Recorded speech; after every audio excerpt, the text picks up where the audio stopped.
How to log in to your HelloFresh account. Hi guys, welcome to our channel. Let's begin. In this video, I will guide you on how you can log into your HelloFresh account. For this, you want to open up any web browser and search for HelloFresh.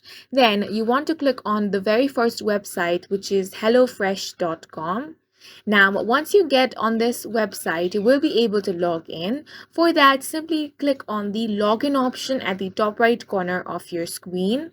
Once you are brought to the login portal, enter your email address, then enter your password. Now click on the login option. If the details you have entered are correct, you will be logged into your account. In case you have forgotten your password, click on the forgot password option.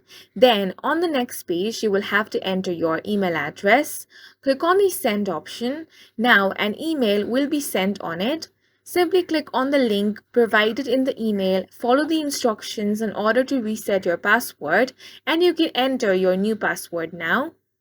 You can also log in using your Google account, log in using your Apple account or your Facebook account. Select whichever option you want. If you select your Google account, you want to choose the Google account from this. Then click on the confirm option. And as you can see, you have been successfully logged into your HelloFresh account.